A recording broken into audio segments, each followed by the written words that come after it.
আমরা যখন আসছি আগস্ট মাসে, আমি তো মোটামুটি অর্থনীতি সবাই জানি, কিছুদিন কেন্দ্রীয় ব্যাংকে ছিলাম। এইরকম অবস্থা কিন্তু পৃথিবীর কোনো দেশ হয়েছে বলে আমার মনে পড়ে না। এই যে বর্তমান যে গভর্নর আছে, সে তো আমার ছাত্র, সে তো প্রায় 100 দেশের মধ্যে গেছে। আমার মনে হয় পৃথিবীর কোনো দেশে এরকম অর্থনৈতিক বিপর্যয় আমি দেখি নাই। ব্যাংকের 80% টাকা নিয়ে চলে গেছে চেয়ারম্যান সাহেব। ধরেন 20,000 কোটি টাকা আউটস্ট্যান্ডিং, 16,000 কোটি টাকা নাই। এখন আমরা কিছুদিন আগে হিসাব করেছি, IMF বলছে 18 বিলিয়ন, আবার ওদের বলে 35 বিলিয়ন লাগবে তোমাদের ব্যাংককে উদ্ধার করতে।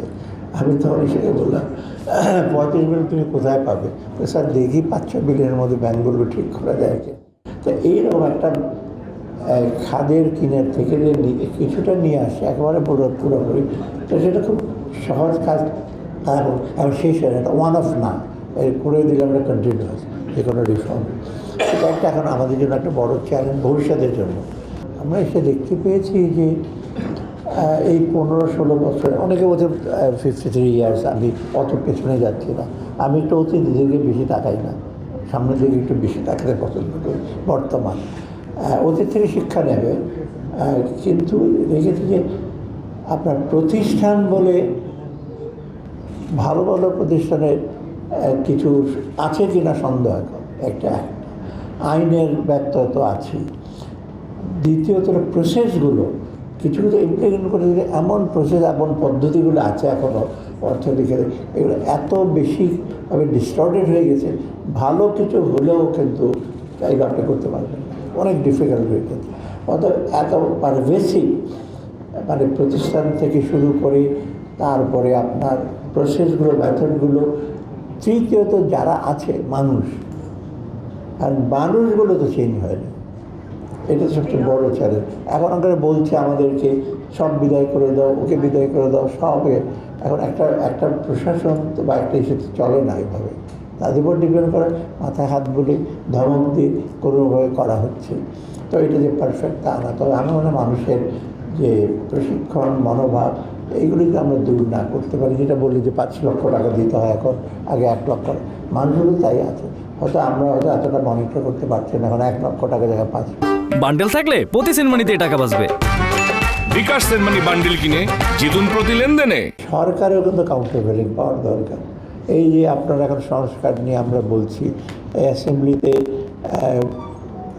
যারা থাকে বা যে সরকারি ভেতরে কোনো কাউন্টারভেলিং পাওয়ার আছে, মানে আপনার প্রধানমন্ত্রী ক্ষমতা বলতে, প্রধানমন্ত্রী কেন, একজন এমপির খবর।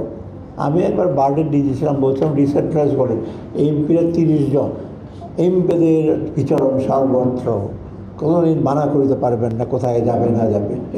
তারপর তারা যদি এই অ্যাটিটিউড হয়, তাদের বিচরণ সর্বত্র তারা সবই করতে পারবে, তো এখানে তো কোনো কাউন্টারভেলিং পাওয়ার নেই, কারণ তাদের চেক অ্যান্ড ব্যালেন্স কিছুই নাই।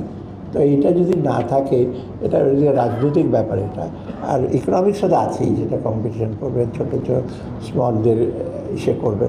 তো এইটা কিন্তু যতদিন আমরা না করি, যত রকম সংস্কার যত কিছু করি, পারবো না। আমি যেহেতু একটু সোকল তথাগত নীতি নির্ধারণী হিসেবে আছি, আমার জন্য প্রবলেম হচ্ছে, আমি যতই সিম্প্যাথেটিক হোক, পপুলার পারসেপশন, পপুলার ডিমান্ড, এখানে কিন্তু সব পলিসি নেওয়া যায় না।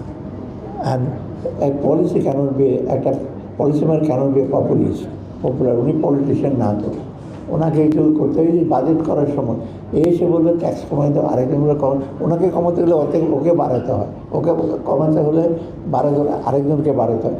তখন আমি বললাম একদিন কথা প্রসঙ্গে প্রধানমন্ত্রীর সাথে, আমি যদি বাজেটটা এইভাবে করি, আপনার কদিন পর বেতন দেবে, কেউ কিচ্ছু পাবেন না, আমার জিরো রেভিনিউ থাকবে। এই ওয়ার্ল্ড ব্যাংক, IMF থেকে যদি টাকা পয়সা নিয়ে কিছুটা চালাতে পারি।